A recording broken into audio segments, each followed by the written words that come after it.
feel so much good energy here from you. I know that you are all waiting for the results of the Olympiad, but I'm sorry, there is no time to speak about philosophy. I hope that it would be interesting to you. I'm very grateful to the organizers for inviting me to have this lecture today. I found it a great opportunity to talk a little bit about the Polish philosophy. That's why I introduced two kinds of dimensions of my lecture. The main title of my lecture is Philosophers Work with Concepts, which is, let's say, theoretical problem. But the subtitle is Insights from the Lvov-Warsaw School. And this is the historical dimension. I suppose that only some part of you heard about some Polish philosophers, and I want to show you that these philosophers had really interesting insights, among others, about how to deal with concepts. Yeah. So, my lecture has three main parts. I will start from philosophy and concepts.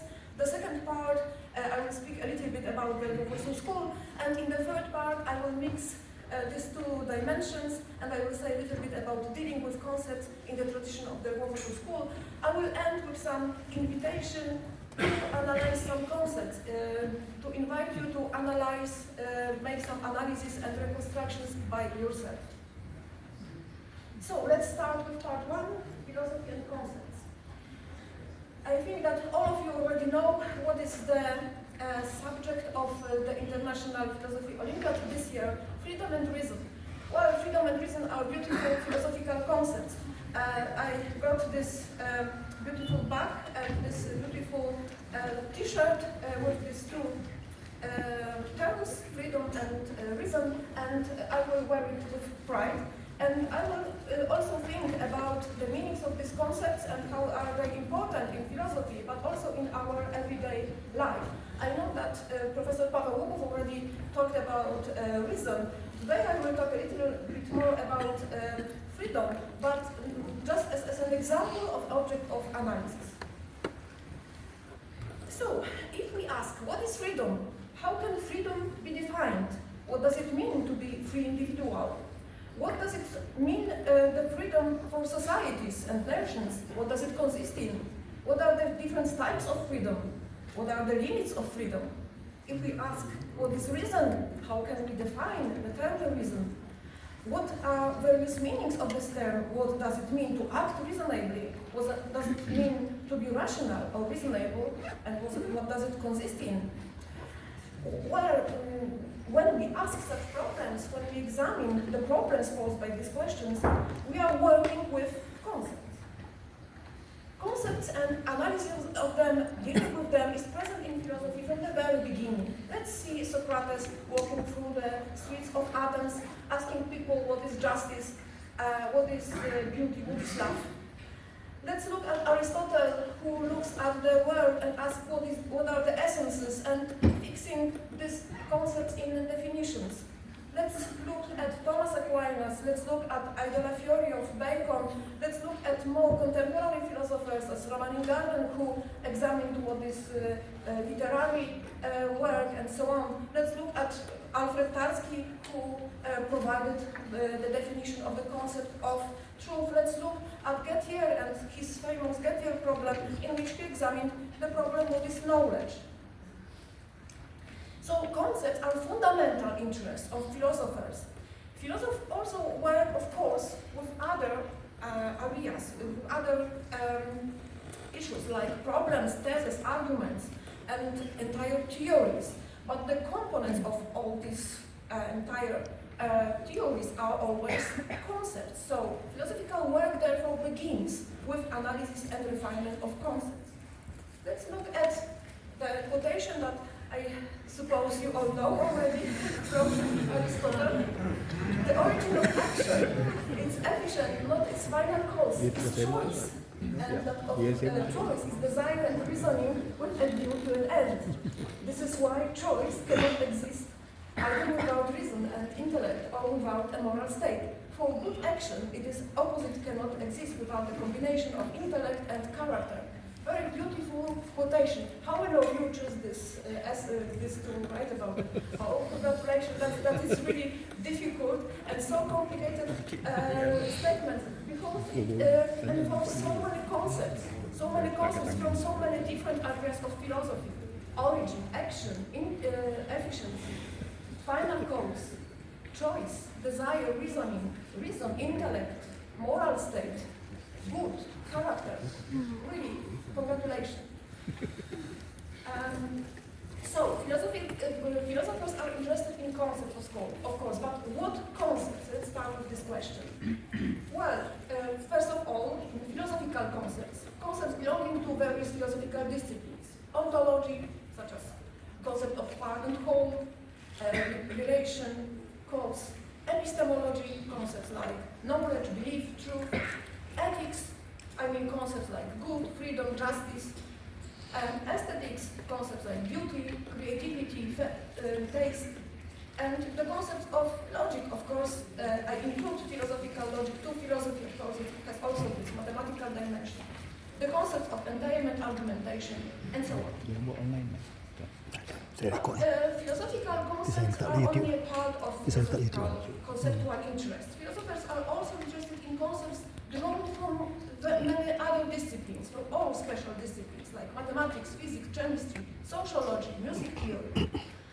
One may even venture a hypothesis that a qualitative breakthrough in the development of science, the change of paradigm, is possible only through a philosophical examination of the conceptual framework. Let's look at Einstein's change in physics. It was accompanied with analysis of physical concepts. Okay? And we may look at many other disciplines, chemistry, biology, and so on, that significant changes were possible thanks to analysis of concepts, which had important philosophical elements. But also philosophers are interested in concepts that occur especially frequently in our everyday life, including public, social, political, legal debates. Such concepts as freedom, war, peace, genocide, gender, marriage, entailment, identity, and many, many others. I think that there are some concepts that are interesting in all countries that you represent, but there are also some concepts that are particularly interested in your own countries, in your own debates.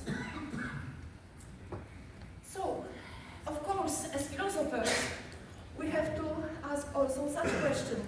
It's also a conceptual question, but what are concepts? Of course, there are different answers to that question. So there are different concepts of concepts. For instance, concepts are abstract objects. Concepts are meaning of words. Concepts are elements of the world of ideas. Concepts are sets of properties. Concepts are elements of our mental life. And also, as usually philosophers have also such critical hypothesis that concepts do not exist at all. So if we have a common methodology of working with concepts, even if we don't agree in what concepts are, in my opinion, yes. Fortunately, we can work with concepts independently of what we take concepts themselves to be. We only need to agree that concepts are ultimately articulated and fixed in the definitions. So, what philosophers do with concepts? Our first spontaneous reply is they analyze concepts. All of you, I think, heard about analysis of concepts or conceptual analysis. And in fact, analysis is a very common and useful cognitive activity. It occurs in all disciplines. Analysis consists in identifying the parts, elements of a given object prosecuted for cognitive purposes. And these analytical procedures are present in many different areas, and through analysis we obtain a simplified picture of the world. Various objects can be analyzed, both real objects, as dinosaur bone, but also unreal objects, for instance, mathematical equation, the word presented in a novel, or a piece of music. So, in philosophy, we analyze many different things, also theses, theories, argumentations, but first of all, we analyze concepts. in philosophy, analysis of concepts consists in distinguishing the elements of a concept in its components, okay, and culminates in the formulation of a definition. However, how do philosophers identify the element of concepts? And this depends on what are our metaphysical and our epistemological views. Let's assume that concepts are abstract objects. In such a way, some philosophers, such as Plato or Husserl, believe that there exists a special method of directly apprehending ideal objects, of direct cognition of concepts, conceptual intuition, or something like that. But if we do not accept this assumption, then concepts can be only analyzed not directly, but indirectly through other objects, on the basis of objects which are accessible to ordinary empirical experience. So, for instance, if we have concepts of human being, and we do not believe that we have direct access to this world of concepts, ideal world of concepts or anything like that, we can examine other things in order to know what are components of concepts. First of all, we can examine instantiations of concepts. It is what representatives of natural sciences do. If they, for instance, find a new species of bird, they examine these birds, okay? They examine what are properties of this exemplary bird. But also philosophers can do that. Yes? They can examine real objects, like Aristotle would like to advise us, and to see what are essential important properties of them.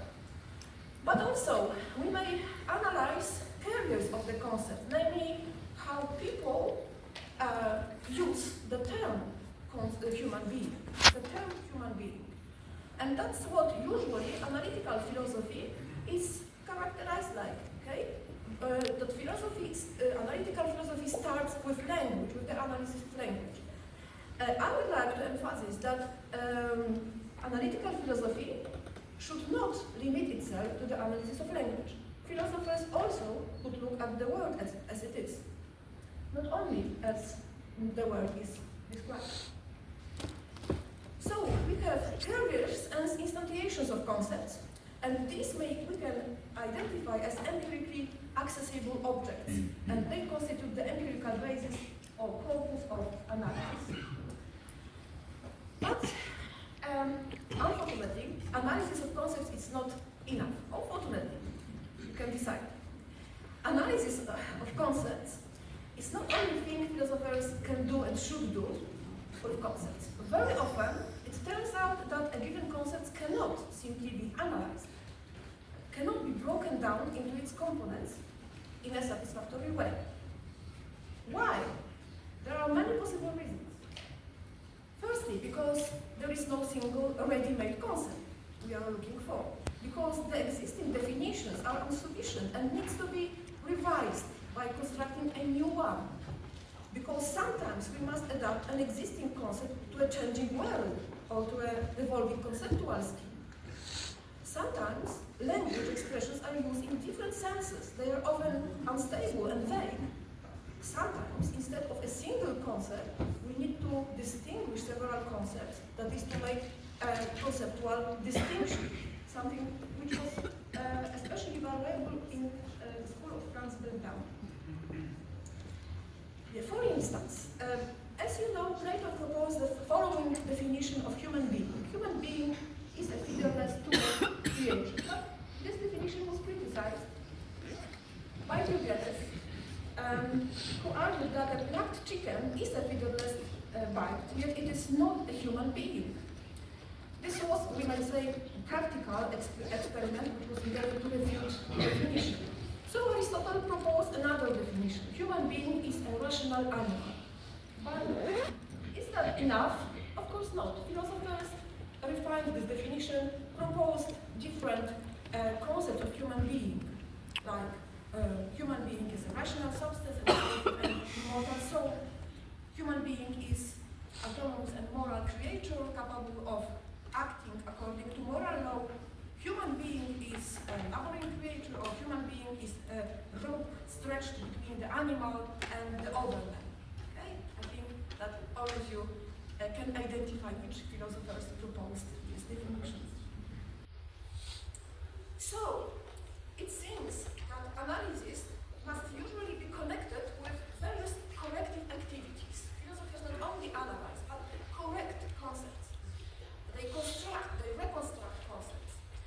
In recent years, in Anglo-Saxon philosophy, proponents of the so-called conceptual engineering, such as Amy Thomason, David Chalmers, Sally Hasselberger, and others, have drawn attention to this characteristic feature of working with concepts. I think some of you would hear about this in philosophy, but what I would like to say is that in Polish philosophy, the construction of concepts was practiced much earlier. It was practiced from the beginning of the 20th century. For instance, already in 1906, Jan Łukasiewicz, one of the most famous Polish philosophers and logicians, wrote the paper Analysis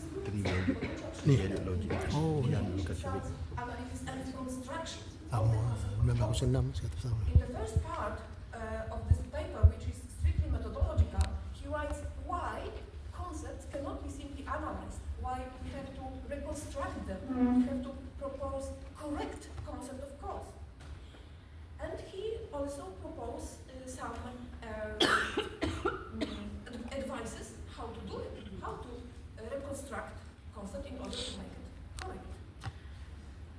Of course, Łukasiewicz was not an exception. He was a part of a large group of philosophers called the Lvov-Warsaw School. It was a Polish school, or it is because some historians of philosophy claim that the school is still existing, a Polish school of scientific analytic philosophy. And in this school, the reconstruction of concepts had been practiced from the very beginning, from the turn of the 19th and 20th century. Moreover, it was practiced with a high degree of methodological awareness. The Warsaw School also developed methods and tools of analysis that can still be applied by anyone today. That's why the aim of my lecture is to outline the method of the process of construction in the Warsaw School. Now let me move to the Warsaw School and some of its peculiarities. Let's start with the building we are in, namely new booth, new library of University Library. If we move from this new library,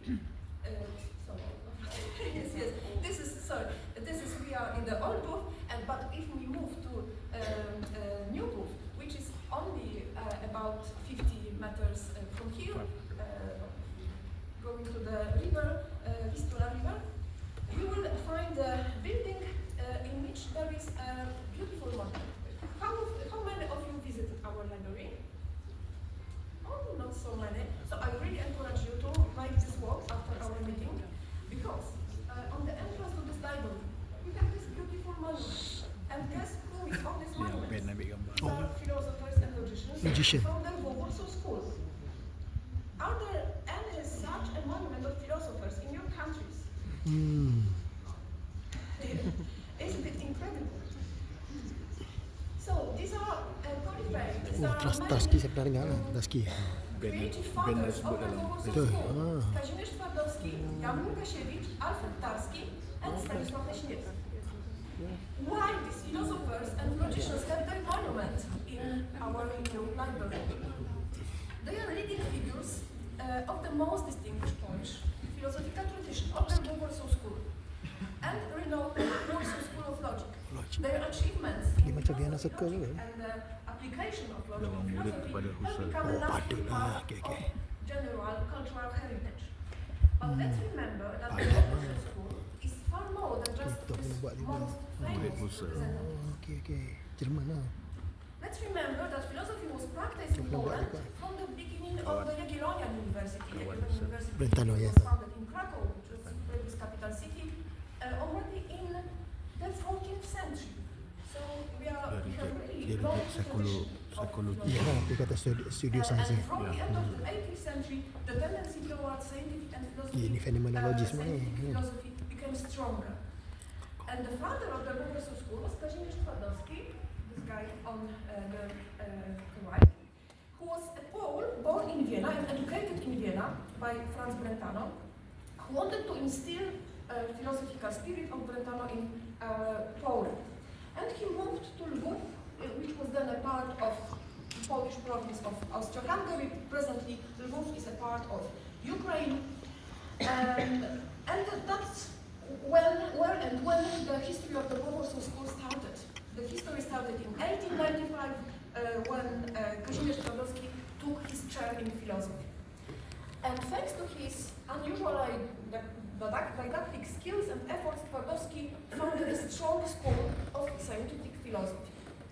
Twardowski was professor of philosophy in Lvov for over 30 years. Saya tulis sikit dalam After paper Poland yang became terbit ni. independence in 1918, Warsaw, that's where we are now, became the second branch of the school. Twardowski students took new chairs in philosophy, logic and psychology in our university, University of Warsaw. And in Warsaw, famous school and mathematical logic was established by students of Twardowski, mainly by Brozek. And because Twardowski was such a talented and hardworking teacher of philosophy, he had over 40 PhD students. He promoted over 40 doctorates. And they also worked in philosophy, logic, psychology, and so on. And they promoted other students. That's why the Lvov-Warsaw School is a really big group of people. Okay? The recently published encyclopedia of the Lvov-Warsaw School lists 297 representatives of just first two generations of the school.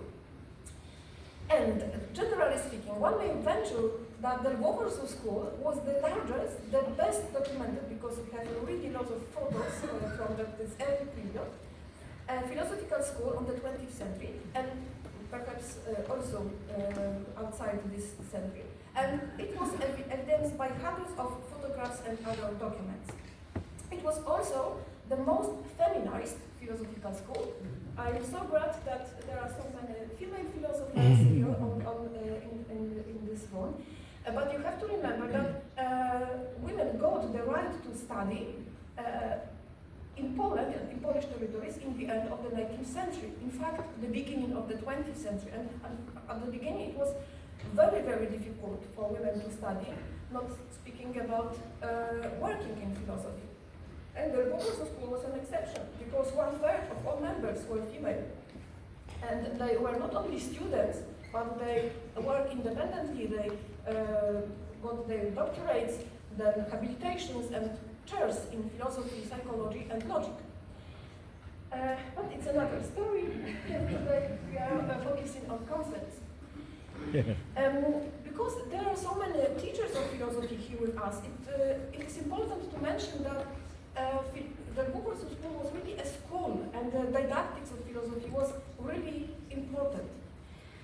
Great importance was attached to methods of teaching philosophy, and excellent pedagogical methods were developed in the school. The golden rule of teaching philosophy was that teaching philosophy consists in doing philosophy together with students. It was thanks to this approach to teaching that the school produced so many outstanding representatives. The main branch of the school, the main point of the school, the main idea of the school was not substantive, but methodological. It consists in perceiving the postulate of clarity of speech, appropriate justification of judgment, application of logical methods, broadly understood logical methods, and respecting the results of other sciences. The methodological attitude of the school was summed up by Ajdukiewicz, one early representative of the school, in the term anti-irrationalism. Let's look at it, anti-irrationalism. It is not simply rationalism, it's something anti-irrationalism, namely that we include both rational and empirical sources of cognition, so we are not against rationalism as such. Okay. And dealing with concepts played a key role in the research practice of the Lvov-Warsaw School. For instance, the aforementioned Ajdukiewicz wrote that the Twardowski School, the Lvov-Warsaw School, directed its main efforts at conceptual analysis by stressing the importance of clear thinking. And the method of analysis and construction of concepts was recently described in this book, Analiza I Konstrukcja. It is written in Polish, so I may recommend this only to the Polish people for now, but soon it will be also published in English in Synthesa Library Service. So, we are now moving to part 3, namely dealing with concepts in the tradition of Lvov-Warsaw School. So, let's look once again at this beautiful font, Twardowski, Łukasiewicz, Leśniewski and Tarski. This they also deal with some concepts. Of course, they produced many important, essential and valid reconstructions of concepts. For instance, Twardowski, concept of presentation, action and product and so on. Łukasiewicz, the concept of cause, of logical value, of logical consequence and so on. Tarski, the concept of truth, the concept of proof and so on. Leśniewski, the concept of parts and wholes, the concept of connotation and so on.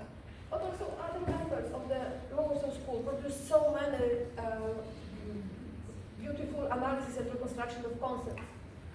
Witwicki, concept of art, goodness, beauty. Maria Osowska, concept of expression, moral norms. Kazimierz Ajdukiewicz, concept of meaning, justice, etc. And finally, Janina Kotarbińska, concept of sign, definition, etc. So what was the characteristic feature of dealing with concepts in the Warsaw School? There were 4 elements of this analysis, which distinguishes dealing with concepts in the Warsaw School from other traditions, including other analytical traditions like British or Viennese, the Vienna Circle. Well, firstly, they were aware that analysis of concepts is reconstructive by nature. It always is combined with constructive, creative elements. It's a kind of engineering, if we want to use contemporary word. Secondly, an important stage of analytical procedure in the Warsaw School is categorical investigation, namely the determination of the category of object. It is ontological, in fact, investigation. Ontology was very important from the beginning of the Warsaw School, and investigation about the category of object was all the time included into conceptual work. And also determination of the category of expression, and that involved, on the other hand, some theories from logical semiotics, including categorical grammar founded by Ajdukiewicz.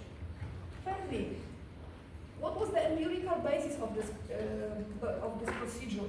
Usually the members of the Warsaw School who were anti-irrationalists didn't believe that there is some kind of direct cognition of concepts, so they had to use other sources of cognition. Namely, they used verbal corpus, when one reaches the concept by studying language expression, but also real corpus, when one reaches the concept by studying real objects. Usually it included both verbal and real corpus in various proportions.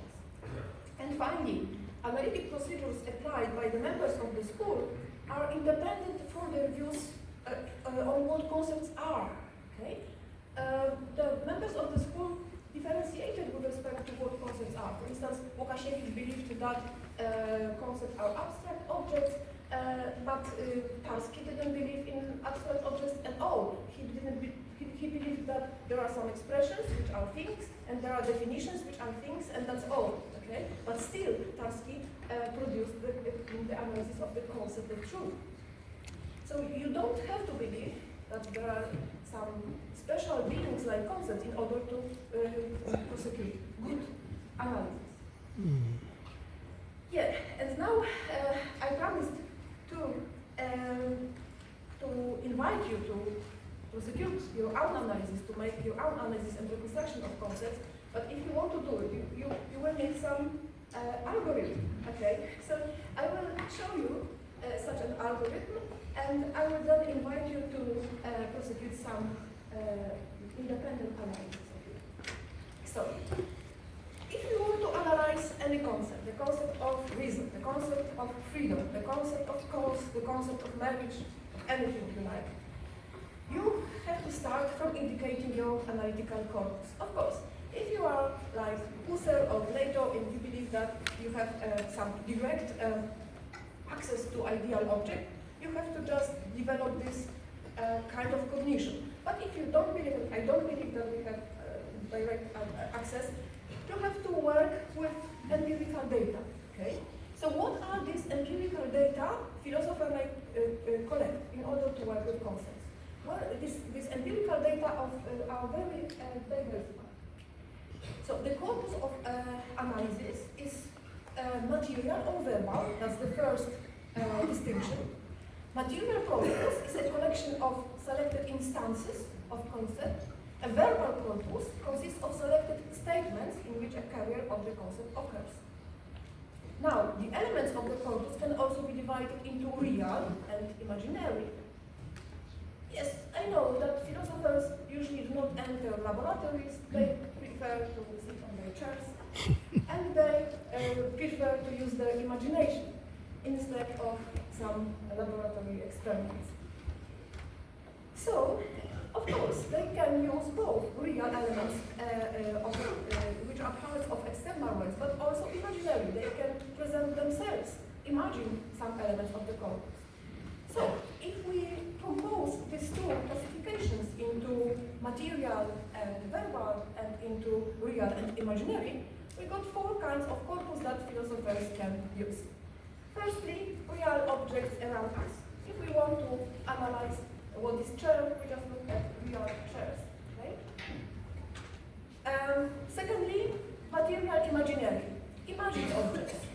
So we may imagine what chair is, but here our imagination has no limits. So we can construct thought experiments, imagine some boundary examples of chairs, and wonder whether this is still a chair or no. Second, verbal, and if we take verbal real corpus, these are real contexts in which carriers of concepts occur. We can take such contexts from ordinary language, but we may take them from other sciences. We can take them from philosophical texts. Yeah? Sometimes I think that philosophers think that they are usually dealing with text, that everything that they can analyze is the corpus of texts. I would like to assure that it's not all, but of course, history of philosophy, namely the existing text about various concepts, is an important source of our cognition.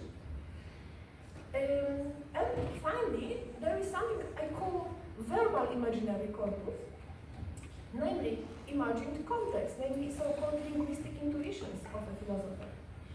And let's make a step back. This verbal real corpus is something which is sometimes lacked in philosophical investigations, and that was the reason for founding so-called experimental philosophy. Experimental philosophy at the beginning of it, because I know that it evolved and now it includes other procedures, but at first it was concentrated on looking for some verbal corpus, but prepared in a special way. So, there are also two tendencies in establishing the corpus of our analysis: towards minimalization, to take minimal corpus, and that was a tendency in the Lvov-Warsaw School, and towards maximalization, which is in linguistic philosophy. Oh, let's skip it. Okay. So, if we have this analytical corpus, we have to indicate also other determinants of our analysis. Analytical tools, the conceptual scheme in which we want to inscribe our concept, and finally the aim and the criteria of correctness of our reconstruction. And if we are really methodologically aware, we have to indicate all of that, because only in such a situation, if we are aware what is our corpus, aware what are our tools, what is our conceptual scheme, and what's our aim, and in which circumstances our analysis, our reconstruction is correct. Only in such a way we may esteem the result of our reconstruction. So, after doing all of that, we carry out processing of our corpus data, and what we then do, we present the elements of the concept which we analyzed or reconstructed in the form of a provisional hypothetical definition. Let's look at it. It's hypothetical definition. So our concept at this stage is only hypothetical because we are not sure yet whether our construction satisfies our criteria or no. So it is hypothetical, and what we should do next? Next we do testing. We check whether the definition meets the appropriate criteria. For example, whether it really covers all and only elements indicated in the corpus, whether it has the proper formal properties, whether it fits within the conceptual framework, okay? So we do the testing. And what next? If no, it happens all the time. It's really rarely it happens that our first conceptual intuition is already good. Unfortunately, we have to go back. And sometimes we have to go back only one step, and namely to propose another hypothetical definition. But sometimes we have to make more steps, including the stage of the corpus. Okay? Sometimes we choose our corpus wrongly. But if a testing is successful, we have our constructed corpus. Okay, and you soon will be coming back home. So if you take plane or car or anything like that, you may think about the concept of freedom in the spirit of the Lvov-Warsaw School. What to do in order to analyze, reconstruct the concept of freedom? Well, at first, look for a good corpus. Material corpus is, what does it mean? Well, consider some instances of free objects, free person, free society, free will, free actions, free thinking. And ask yourself whether freedom consists in the same thing in all these cases, or should we speak separately about different kinds of freedom? Then conduct some thought experiments. Compare free and unfree people, societies, actions, thoughts. Try to imagine the limits of freedom. You, of course, may also use verbal corpus. Consider some natural expressions with the term free or freedom. What are its typical contexts? What semantic category is it? Is it one argument predicate, someone is free, or two argument predicates, someone is free from something, or perhaps it is more argument predicate. Then, imagine various contexts in which the term freedom can and cannot be used. You may also collect your data by a questionnaire doing some experimental philosophy. You may also take into account existing conceptions of freedom and check whether they are correct. Perhaps they should be revised. And my advice to you is, please, do not limit yourself to the existing texts. You should think independently. Yeah, and after that, indicate other determinants of your analysis. What is your conceptual scheme? What conceptual scheme you want to use? You want to put inside the concept you are looking for? What are analytical tools you want to use? What are the aims of your analysis, of your reconstruction? Do you want to understand better the concept of freedom? It's enough for a philosopher. But perhaps you want to explain why people argue about freedom, why people desire freedom. Perhaps you want to distinguish a concept of freedom that has so far been overlooked by other philosophers. Or maybe you are interested only in the concept of freedom in a historical perspective. That's also correct. That's what historians of philosophy do. For instance, how was freedom understood in antiquity, how it was viewed by Immanuel Kant, or how it was discussed in Lvov-Warsaw School.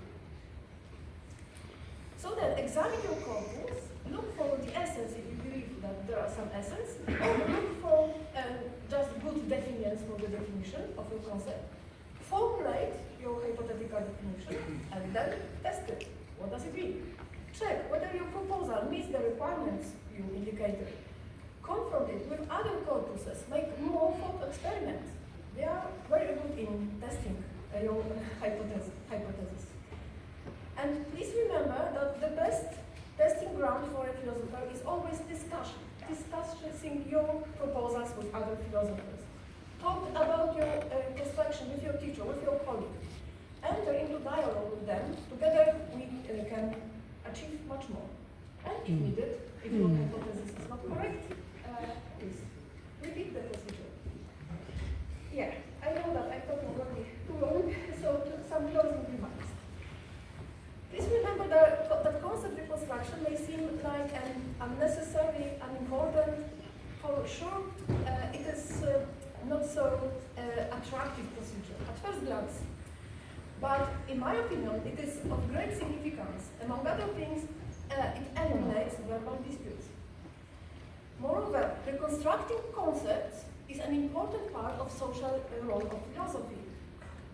It's enough to recall how much harm, and sometimes good, has been done in connection with such concepts as freedom, race, nation, gender, social justice.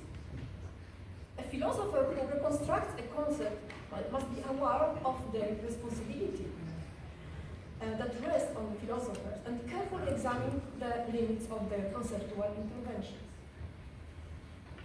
Yeah, and my really last word, it is quotation from the founder of the Lvov-Warsaw School, Kazimierz Twardowski, who wrote about the role of philosophy in our life, and also in the role of philosophy in achieving this kind of freedom, which is the most characteristic for a philosopher, namely freedom of thought.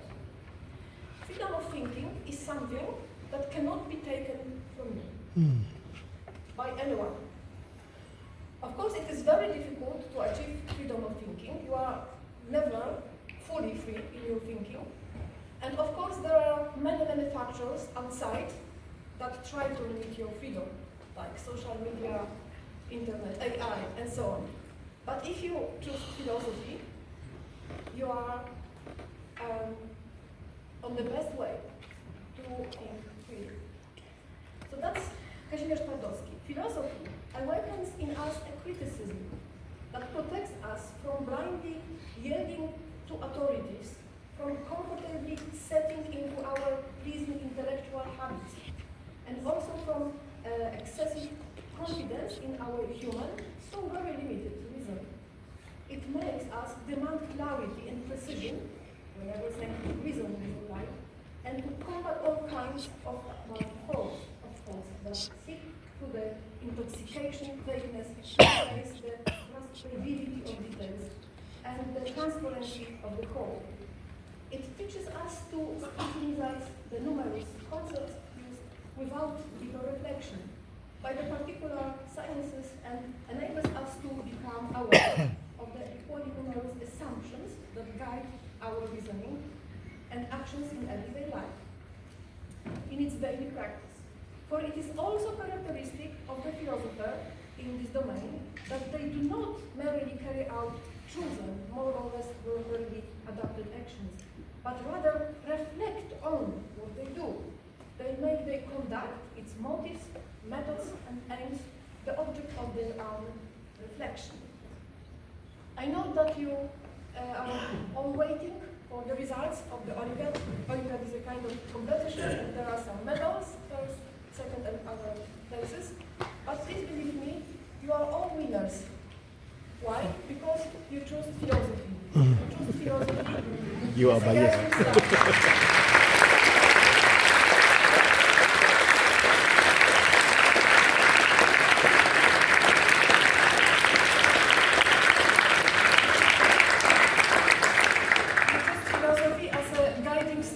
Life, and please, I really hope that it will remain with you for